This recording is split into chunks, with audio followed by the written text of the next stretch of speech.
नमस्कार. मी भाऊ तोरसेकर. तुम्ही बघत आहात प्रतिपक्ष. मित्रांनो, आजकाल शरद पवारांच्या फारशा बातम्या येत नाहीत. एक अर्थाने शरद पवार हे काहीसे निष्क्रिय झालेत असंही म्हणता येईल.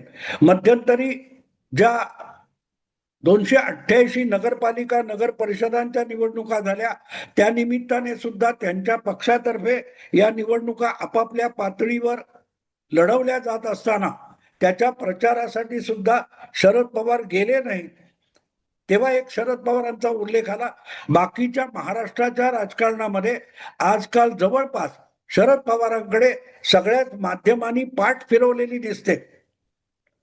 पण शेवटी मी कितीही शरद पवारांचा टीकाकार असलो तरी एक मुरब्बी आणि अनुभवी राजकारणी म्हणून शरद पवारांविषयी माझ्या मनातला आदर कायम आहे. आणि म्हणून शरद पवारांसारखा द्रष्टा राजकारणी जेव्हा वेगवेगळी विधानं करत असतो ते मी अत्यंत गंभीरपणे घेतो. आणि त्याच वेळेला शरद पवारांकडून एखादी पाचकळ किंवा पानचट अशी कॉमेंट आली किंवा मतप्रदर्शन झालं तर त्याचाही यथेच्छ समाचार घेत असतो. कारण शरद पवारांचा अनुभव आणि राजकारण याविषयी माझ्या मनात नक्की आदराची भावना आहे. आणि आज मी मुद्दाम तो विषय घेतोय ज्यावेळेला माध्यमातून शरद पवार जणू काय बातम्यांमधून अंतर्धान पावलेले आहेत. पण आज ज्या प्रकारचं राजकारण महाराष्ट्रामध्ये आणि देशामध्ये चाललेलं आहे, ज्या दिशेने एकूण देशाच्या किंवा महाराष्ट्राच्या राजकारणाची वाटचाल होते आहे, ती वाटचाल जर तुम्ही बारकाईने बघितलीत तर ही वाटचाल गेल्या लोकसभा निवडणुकीचे निकाल येण्यापूर्वी आणि मतदान चालू असताना या दिशेने वाटचाल होऊ शकते.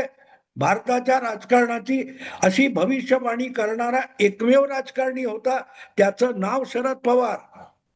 लक्षात ठेवा मित्रांनो, शरद पवार हे आज संघटनात्मक पातळीवर आणि पक्ष पातळीवर मागे पडत असले तरी राजकारणाची जाण आणि समज, त्यातले बारकावे किंवा येणारे भविष्याचे सिग्नल ओळखण्याची क्षमता संपूर्ण देशामध्ये ज्या मोजक्या राजकारणी लोकांकडे आहे त्यामध्ये शरद पवार हा एक बुजुर्ग नेता आहे. आणि म्हणून मला सध्या जे दिल्ली किंवा दिल्ली नंतर आता बिहारच्या निवडणुका झाल्या आणि लवकरच तमिळनाडू, केरळ, बंगाल आणि आसाम या निवडणुका होऊ घातलेल्या आहेत. या निवडणुका कुठल्या दिशेने जात आहेत याची चर्चा आज सार्वत्रिक देशाच्या कानाकोपऱ्यात चालू आहे.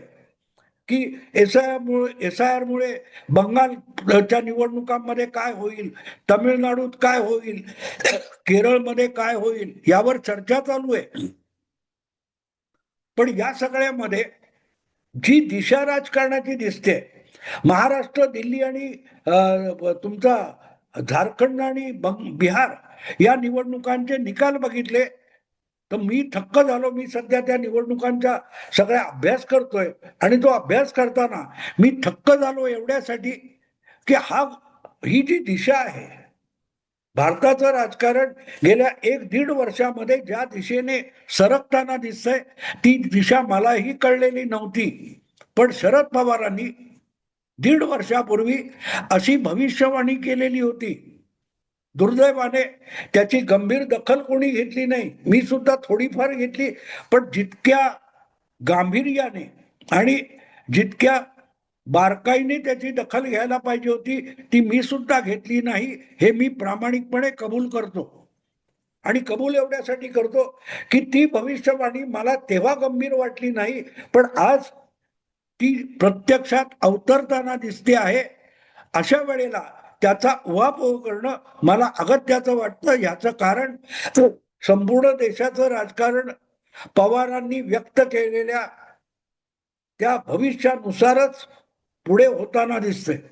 तुम्हाला आठवतं मित्रांनो, मला वाटतं 2024च्या मे महिन्यामध्ये महाराष्ट्रात 3ऱ्या फेरीचं मला वाटतं मतदान चालू होतं आणि त्या 3ऱ्या फेरीच्या मतदानामध्ये बारामती या लोकसभा मतदारसंघाचा समावेश होता, जिथे शरद पवारांनी आपली सगळी ताकद पणाला लावली होती.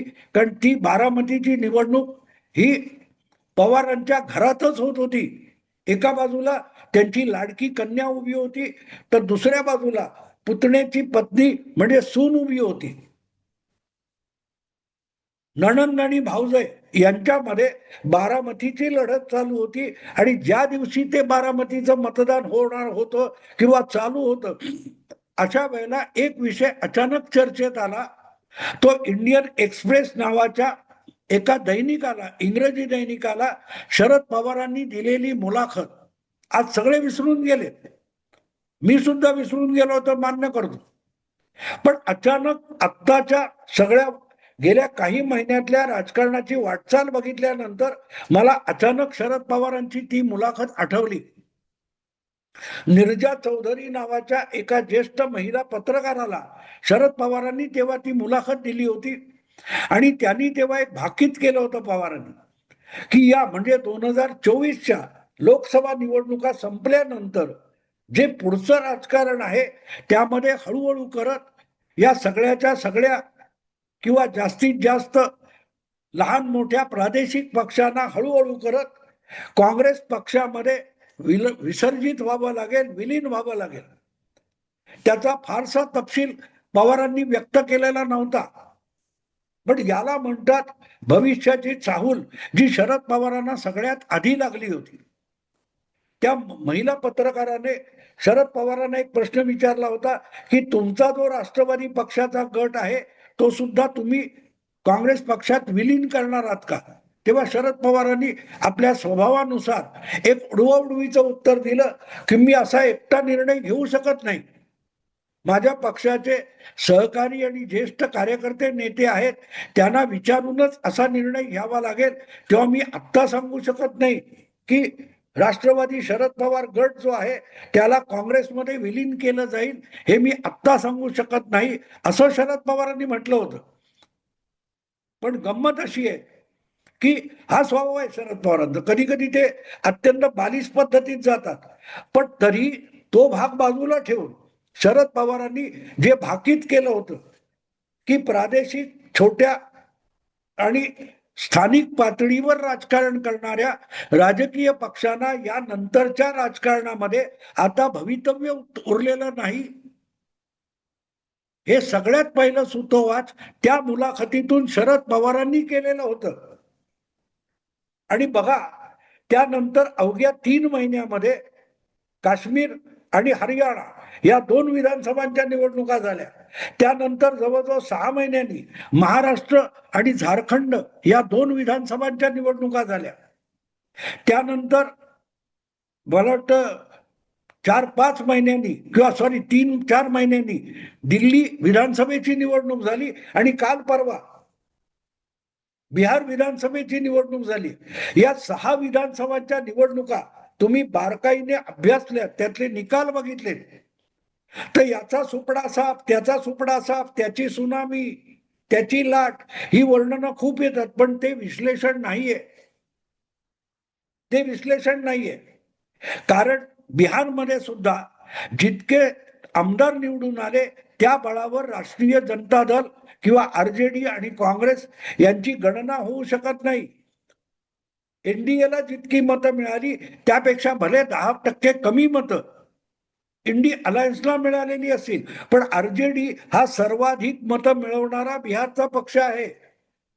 भाजपच्या सगळ्यात जास्त आमदार आले, पण तरी तिसऱ्या क्रमांकावर असलेला आरजेडी आहे, त्याला भाजपपेक्षा 2% मतं जास्त आहेत. महाराष्ट्रात सुद्धा आपण बघितलं तर प्रचंड मोठं बहुमत महायुतीला मिळालं, पण महायुतीची मतांची संख्या जवळजवळ 48% गेलेली असली तरी इंडी अलायन्स म्हणून जे उभाठा राष्ट्रवादी, शरद पवार गट आणि काँग्रेस या तिघांना मिळालेली मतं सुद्धा 35% घरात आहेत. दोघांमध्ये 15% फरक आहे. म्हणजे त्या पक्षांचे आमदार किती आले याकडे आपण बघतो, पण त्या पक्षांचा आजही त्या पक्षांचा पाठपुरावा करणारा मतदार मोठ्या संख्येने आहे. जसा बिहारमध्ये काँग्रेसचा फार मोठा बेस नाही आणि दिल्लीत पण नाहीये, पण महाराष्ट्रामध्ये काँग्रेसचा मोठा बेस आहे. 12%च्या आसपास एकट्या काँग्रेसची मतं आहेत, 10%च्या आसपास तुमच्या उद्धव ठाकरे आणि यांची मतं आहेत आणि त्या 3 पक्षांना एकत्र केलं तर 32 ते 34% मतं होतात. त्यामुळे त्याला सुपडा साप म्हणणं हा शुद्ध मूर्खपणा आहे. त्या पायावर उभं राहून त्यांनी सिरियसली पक्षाची संघटना बांधणी केली तर त्यांना परत एकदा उसळी मारून आपला पक्ष मोठा करता येईल. पण त्यासाठी जो संयम पाहिजे, मेहनतीची तयारी पाहिजे, त्याचा मागमूस ना शरद पवार गटात दिसतो, ना उभाठा शिवसेनेत दिसतो, ना काँग्रेस पक्षात दिसतो. पण मुद्दा शरद पवारांच्या भविष्यवाणीचा आहे. शरद पवारांच्या भविष्यवाणीत एक गोष्ट जी समोर आली आहे ती आता प्रत्यक्ष होताना दिसते. म्हणजे महाराष्ट्राच्या निवडणुकांच्या निकालाकडे आपण बारकाईने बघितलं तर इथे राष्ट्रवादी, शरद पवार गट, उभाठा शिवसेना हे 2 प्रादेशिक पक्ष आहेत आणि काँग्रेस हा राष्ट्रीय पक्ष आहे. हे तीनही पक्ष जर काँग्रेस म्हणून एकत्र असते तर त्यांची मतांची टक्केवारी ही 30% पुढे जाते आणि मग त्यांच्या टकरीमध्ये काँग्रेसच्या राष्ट्रीय पक्ष म्हणून त्यांच्या समोर उभा ठाकलेला कुठचा आहे राष्ट्रीय पक्ष तर भारतीय जनता पक्ष आहे. भारतीय जनता पक्षाला जवळजवळ 28-30% मतं आहेत. पण एकनाथ शिंदे आणि अजितदादा या दोघांचे पक्ष सोबत घेऊन त्याला एवढी मोठी मजल मारता येते. पण जर उभाठा आणि शरद पवार गटासकट काँग्रेस हा एक पक्ष एक जीव म्हणून उभा राहिला तर त्याला मिळालेली मतं भाजपपेक्षा अधिक आहे. आणि शरद पवार जे म्हणतात की उभाठा आणि शरद पवार गट हा काँग्रेसमध्ये विलीन झाला तर तो भाजपला एकट्या भाजपला राष्ट्रीय पक्ष म्हणून महागात पडू शकतो. आणि त्यामुळे शरद पवारांनी सांगितलेली जी भविष्यवाणी आहे की प्रादेशिक छोट्या पक्षांना काँग्रेसमध्ये विलीन व्हावं लागेल ते किती बरोबर आहे ही अगदी महाराष्ट्रातली आकडेवारी आपल्याला दाखवते. अर्थात ते होईल का ना होईल का वेगळा विषय, पण ते नाही झालं तर मग हळूहळू तो मतदार शरद पवार गट किंवा उभाठा शिवसेना यांना सोडून काँग्रेसकडे वळू शकतो. कारण काँग्रेस हा राष्ट्रीय पक्ष आहे. जी गोष्ट इतर अनेक ठिकाणी घडताना दिसली. भाजप हा सुद्धा जनता दल वगैरे सारखाच एक पक्ष होता. 3-4 राज्यामध्ये त्याची ताकद बरी होती. पण हळूहळू करत इतर प्रादेशिक पक्षांचा काँग्रेस विरोधी मतदार हा भाजपकडे पोलराइज होत गेला, ध्रुवीकरण होत गेलं आणि भाजपची देशव्यापी ताकद वाढली. तसा अँटी बीजेपी जो वोटर आहे, मतदार आहे, तो जर काँग्रेसकडे राष्ट्रीय पक्ष म्हणून आकर्षित होत गेला, वळत गेला, कन्सोलिडेट होत गेला तर ताकद वाढणार आहे काँग्रेसची. आणि ती ती गोष्ट शरद पवारांनी आपल्या भविष्यवाणीत सांगितलेली आहे. आता आपण थोडं आणखीन सूक्ष्म पातळीवर जाऊ. महाराष्ट्राच्या विधानसभा निवडणुकीचा सगळ्यात मोठा दणका हा महाविकास आघाडीला बसलेला नाही. बच्चू कडू यांचा एक तिथे पक्ष आहे, अमरावती वगैरे 2-3 जिल्ह्यापुरता आहे, प्रहार किंवा काहीतरी. इकडे वसई, विरार, पालघर, ठाणे या परिसरामध्ये हितेंद्र ठाकूर यांचा बहुजन विकास आघाडी नावाचा पक्ष आहे, त्याला दणका बसलेला आहे. तसाच किरकोळ छोटे छोटे पॉकेट असलेला प्रकाश आंबेडकरांचा वंचित बहुजन आघाडी नावाचा पक्ष आहे. तसाच तुमच्या राज ठाकरे यांचा महाराष्ट्र नवनिर्माण सेना नावाचा एक पक्ष आहे जो ठराविक पॉकेट्स असलेला आहे. हे सगळे छोटे पक्ष आहेत. त्याला गेल्या विधानसभा निवडणुकीमध्ये या सगळ्या पक्षांना असला जबरदस्त तडाखा बसला की त्यांची मताची टक्केवारी घसरत घसरत नको तितकी खाली आलेली आहे. तेवढी ती उभाठा शिवसेना किंवा शरद पवार गटाची नाहीये, पण त्यांची मतं घटलेली आहेत.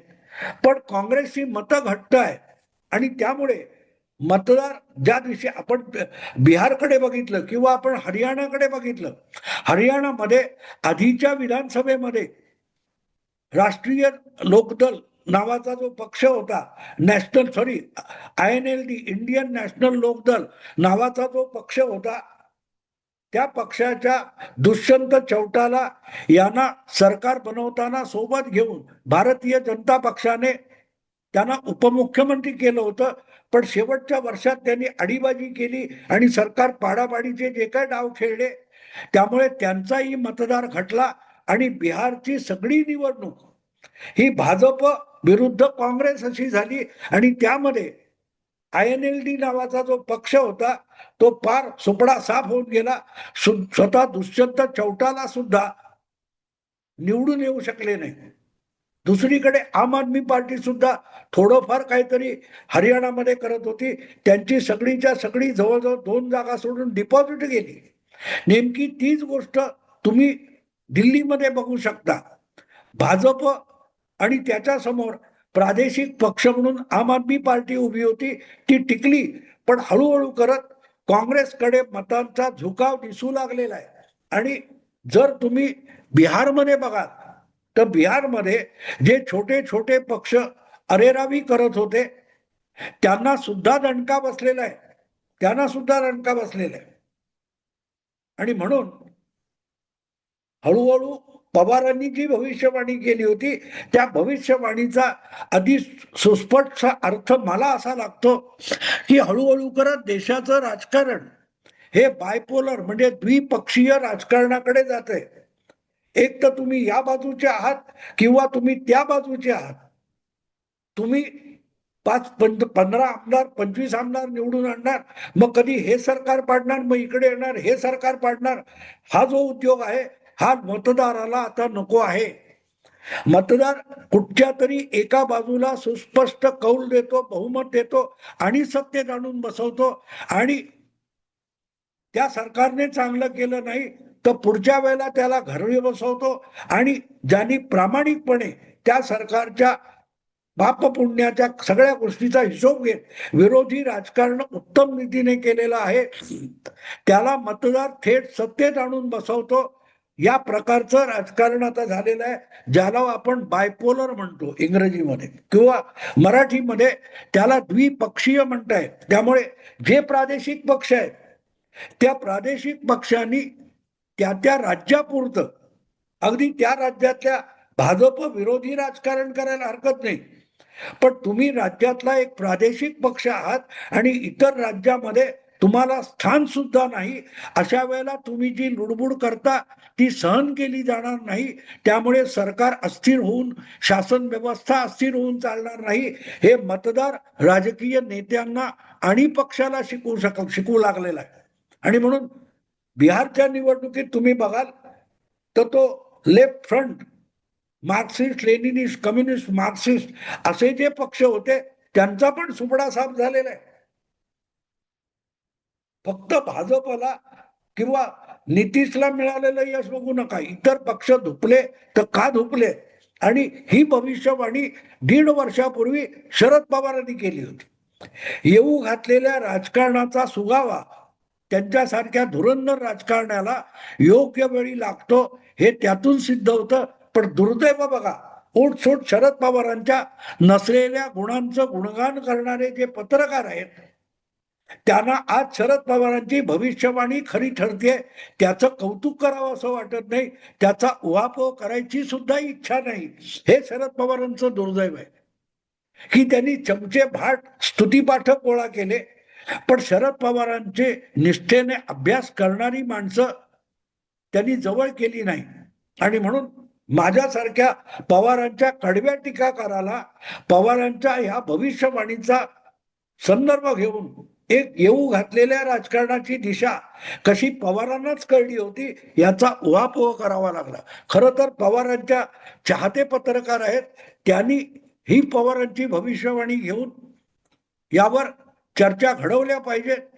कारण मला आवडत न आवडत पवार पण त्यांची भविष्यवाणी खरी ठरत असेल तर त्याची दखल घेतली पाहिजे. यासाठीच हा व्हिडिओ केला. आवडला तर लाईक करा, शेअर करा आणि प्रतिपक्षाला सबस्क्राईब करा. नमस्कार.